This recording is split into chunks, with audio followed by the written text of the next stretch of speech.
बिस्मिल्लाहिर्रहमानिर्रहीम बिस्मिल्लाहिर्रहमानिर्रहीम। अस्सलाम वालेकुम नाइन्थ क्लास, कैसे हैं सब बच्चे। अल्लाह ताला आपको हंसता मुस्कुराता रखे, ज़िंदगी में कामयाब व कामरान करें। जी बच्चों, आज हम ग़ज़वा तबूक की मश्क करेंगे। सबसे पहले हम देखते हैं, दुरुस्त जवाब का इंतखाब करें। मदीना मुनव्वरा से दमिश्क के रास्ते पर वाक़या तबूक का नाम है। चश्मे का, सराय का, बाग का, दरिया का। सही आंसर क्या हुआ? चश्मे का। ग़ज़वा तबूक के मौका पर हज़रत अबू बकर सिद्दीक़ रज़ियल्लाहु तआला अन्हु ने नबी करीम ख़ातमुन नबिय्यीन सल्लल्लाहु अलैहि वसल्लम की खिदमत में पेश किया घर का सारा सामान, बहुत सी खजूरें, घर का आधा सामान, 1000 ऊँट और अशरफियाँ। सही आंसर क्या हुआ? घर का सारा सामान। ग़ज़वा तबूक के मौका पर हज़रत अली मुर्तज़ा करमुल्लाहु वजह को ज़िम्मेदारी सौंपी गई माल जमा करने की, लश्कर के सिपह सलार की, अहले बैत की हिफाजत की, चश्मे की हिफाजत की। सही आंसर क्या हुआ? अहले बैत की हिफाजत की। ग़ज़वा तबूक के मौका पर मुसलमानों के पास सवारियों की कसरत थी, जंगी सामान बहुत ज़्यादा था, सिपाहियों की कसरत थी, ज़ादे राह की शदीद किल्लत थी। तो सही आंसर क्या हुआ? ज़ादे राह की शदीद किल्लत थी। ग़ज़वा तबूक के मौका पर हज़रत काब बिन मालिक रज़ियल्लाहु तआला अन्हु की तौबा कबूल हुई, सच बोलने की वजह से, वादा पूरा करने की वजह से, सखावत की वजह से, किफ़ायत शारी की वजह से। तो सही आंसर क्या है? सच बोलने की वजह से। जी बच्चों, आज आगे हम अपने मुख्तसर सवाल देख लेते हैं। सबसे पहले क्या जी, ग़ज़वा तबूक के मौका पर हज़रत उस्मान गनी रज़ियल्लाहु तआला अन्हु ने क्या खिदमत अंजाम दी? इसके आंसर हम यहाँ से शुरू करेंगे। हज़रत उस्मान रज़ियल्लाहु तआला अन्हु लश्कर तबूक की तैयारी के लिए 100 घोड़े, 900 ऊँट और 1000 दिनार लेकर हाजिर हुए। आप रज़ियल्लाहु तआला अन्हु ने 1/3 लश्कर को साजो सामान मुहैया किया। यहाँ तक इसका आंसर आएगा। जी बच्चों, दूसरा सवाल है, ग़ज़वा तबूक के मौके पर ख़वातीन ने किस तरह इस्लामी लश्कर की तैयारी में मदद की? इसका आंसर यहाँ से शुरू होगा। सहाबा किराम रज़ियल्लाहु तआला अन्हुम के साथ साथ सहाबियात रज़ियल्लाहु तआला अन्हा ने भी अपने अम्वाल रसूलुल्लाह ख़ातमुन नबिय्यीन सल्लल्लाहु अलैहि वसल्लम की खिदमत में पेश किए।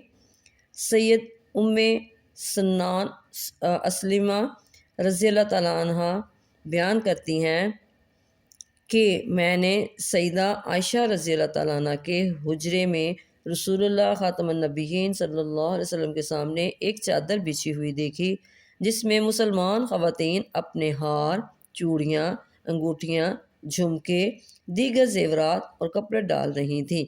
ये हमारा टू शॉर्ट का आंसर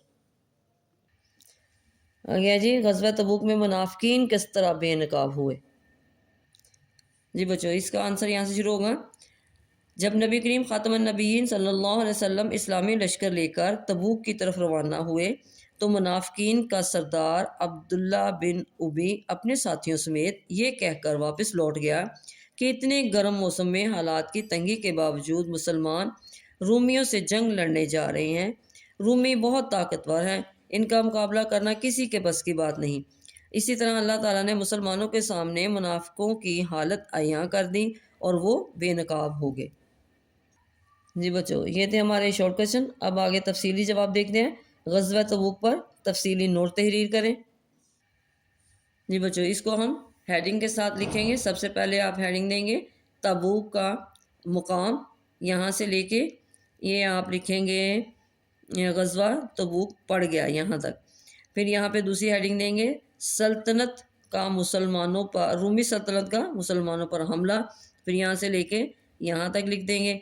अगले पैराग्राफ की हेडिंग बनेगी आपकी जी जंग की तैयारी का हुक्म। ये पूरा पैराग्राफ आएगा आपका। फिर अगले पैराग्राफ में ग़ज़वा तबूक की तैयारी, यहाँ से लेके फिर आप निछावर कर दिया। फिर अबू बकर सिद्दीक़ रज़ियल्लाहु तआला अन्हु की खिदमत और यहाँ तक लिखेंगे। फिर हज़रत जी यहाँ पे देंगे आप हज़रत अबू बकर सिद्दीक़ रज़ियल्लाहु तआला अन्हु की, तो ये पैराग्राफ पूरा लिख देंगे आप। फिर यहाँ पे देंगे उमर फ़ारूक रज़ियल्लाहु तआला अन्हा, ये पूरी लाइन। फिर आगे उस्मान गनी रज़ियल्लाहु तआला अन्हा यहाँ पर आ जाएगा। और फिर दीगर सहाबा की हेडिंग दे के फिर यहाँ से लेके यहाँ तक आ जाएगा। उसके बाद अगली हेडिंग आपके जी सहाबियात, ये पूरा पैराग्राफ आएगा। यहाँ पे आएगी हज़रत अली मुर्तज़ा करमुल्लाहु वजह, ये पूरी लाइन आएगी।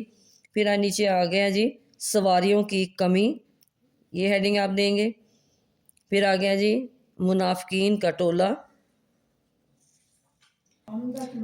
پھر یہاں پہ اگلے پیراگراف میں ہیڈنگ آپ دیں گے منافقین کا بے نقاب ہونا، تو یہ پورا پیراگراف لکھیں گے آپ. اگلے پیراگراف کی ہیڈنگ آپ کیا جی مشکلات کا سامنا، سفر میں مشکلات کا سامنا، تو یہ پوری پیراگراف لکھیں گے آپ. اگلے پیراگراف کی ہیڈنگ آپ کی ہے جی بغیر لڑائی کے فتح حاصل ہوئی، تو یہ پورا پوائنٹ آپ لکھیں گے. ہاں جی، اس پیراگراف میں ہیڈنگ آپ کی بنے گی بغیر کسی معقول وجہ کے شرکت نہ کرنے والے، یہ پورا پیراگراف آ جائے گا یہاں تک. سچ بتایا، پھر اس کے بعد توبہ کی قبولیت، یہ سارا آپ لکھ دیں گے. اور جی بچوں لاسٹ پیراگراف میں آپ ہیڈنگ دیں گے سچ کی برکت، اور پھر یہ پورا پیراگراف یہاں تک آپ لاسٹ تک لکھ دیں گے. یہ تھی آج کا ہمارا لانگ کوشچن. جی بچوں آپ نے اس کو اچھی طرح یاد کر لینا. اوکے، اللہ حافظ.